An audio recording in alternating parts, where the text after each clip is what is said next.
Bonsoir les amis. Le thème que je vais aborder aujourd'hui, c'est le mental gagnant. Je me permets d'insister sur ce. Tout le reste va s'en suivre.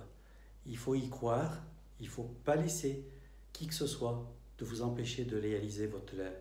Et quand je dis qui que ce soit, c'est vous inclus. Donc, je vais vous donner l'exemple de différentes situations de laquelle peut-être vous êtes dans une de celles-ci.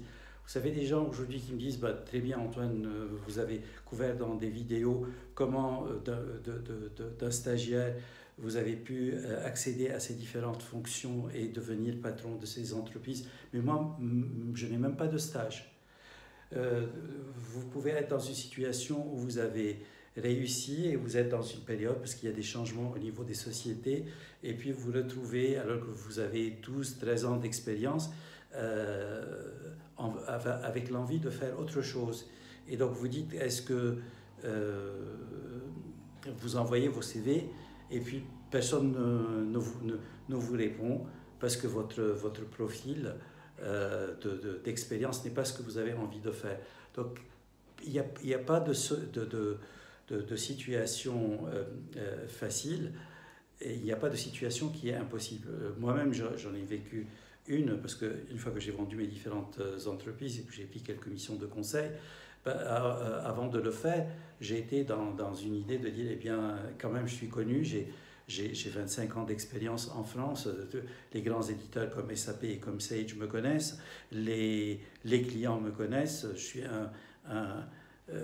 j'ai fait des affaires, j'ai tout fait, donc je n'avais pas envie d'avoir ma propre entreprise à ce moment-là. Et donc j'ai cherché du travail et j'ai été supplié d'envoyer des CV, de ne pas avoir eu un retour parce que j'avais 55 ans et donc on est toujours dans cette mentalité, et ça j'espère qu'il y a des patrons qui m'écoutent là,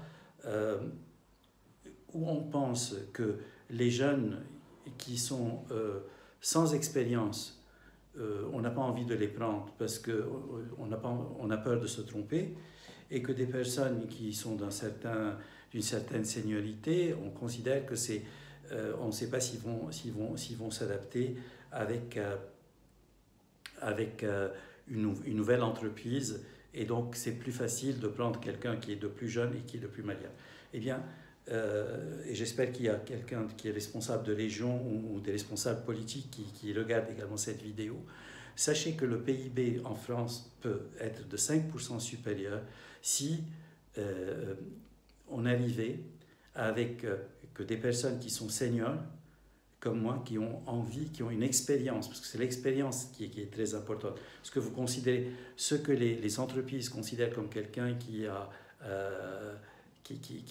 35 ans d'expérience plutôt que 10 ans, n'a pas sa place, eh bien, les best practices par lesquelles on est passé sont... vous ne les trouverez pas ailleurs. Et pareil, les jeunes qui manquent d'expérience ont une énergie telle, non pas que donc, et qu'une combinaison des deux, et c'est le but donc qui m'a de m'être lancé en auto-entrepreneur pour aider et accompagner les jeunes à devenir comme comme les personnes que j'avais recrutées sont montées au plus haut de l'échelle, de pouvoir avoir un pont qui vous permet justement de traverser toute cette crise et toutes ces incertitudes. Mais vous ne pourrez pas faire ceci si vous avez un doute. Non pas que le doute, tout le monde en a. Il faut juste s'en occuper et pas s'en préoccuper.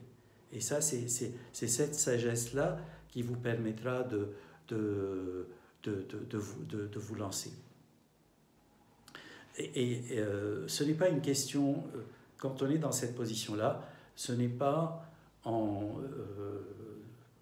avec un moral qui ne peut que s'affaiblir avec ces différentes démarches-là que vous gagnerez.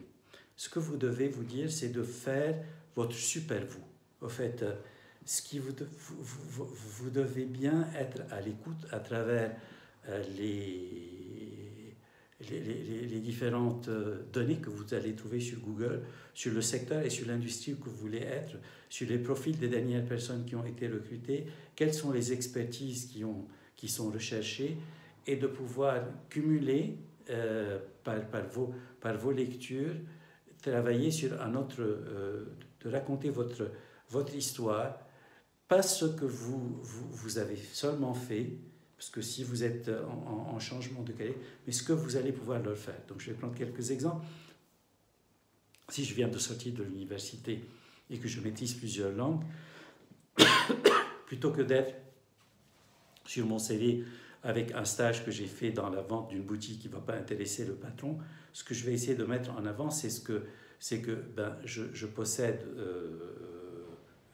je connais plusieurs langues, donc, et je sais que l'entreprise, ou lui, le patron que je suis en train de regarder, ou auquel je suis en train d'écrire, ou ses amis, ou ses fournisseurs, ont envie de faire de l'international. Et si on regarde la plupart de la topologie des PME, on est très loin du degré d'internationalisation qui existe dans d'autres sociétés. Et donc, si c'est cette approche-là que vous allez faire, eh bien c'est là qu'il faut aller voir avec BPI France quels sont les différents programmes, mettre un scénario et dire, écoutez, si vous me prenez même comme stagiaire, donc ça ne vous coûtera rien du tout parce que vous avez la possibilité d'être dans des missions à l'international, le VI. Et donc, une grande partie est prise en charge. Je vais également, j'ai remarqué, parce qu'il faut que vous alliez sur le site, j'ai remarqué que vous aviez, votre présentation était, je peux beaucoup l'améliorer, et que toute votre documentation, elle est en français, alors qu'il y a un côté international que vous êtes en train de louper à cause de ceci. Et ne pensez pas que vous allez prendre les manuels et les traduire. Aujourd'hui, il y a des traducteurs multilangues. Vous prenez même une présentation YouTube, et je vous le montrerai dans d'autres vidéos. Vous mettez une traduction automatique dans la langue que vous êtes en train de faire. Il va lui-même avoir un texte, même si la traduction est approximative.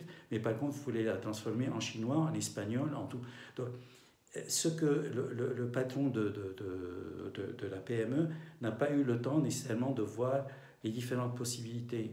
Le tout est une question de savoir poser la bonne question. Une fois que vous avez la bonne stratégie, vous allez sur Google et puis vous trouvez les informations qu'il vous faut pour justement être cette personne-là. Ce qui est le plus important, c'est que si le patron voit que vous y croyez tellement qu'il a envie de tenter sa chance, c'est que vous puissiez réaliser ce que vous êtes en train de promettre. Donc il faut être prêt, ne vous survendez pas, vous n'êtes pas en train de vous survendre, vous êtes en train de lui vendre ce que vous serez quand vous allez commencer avec lui.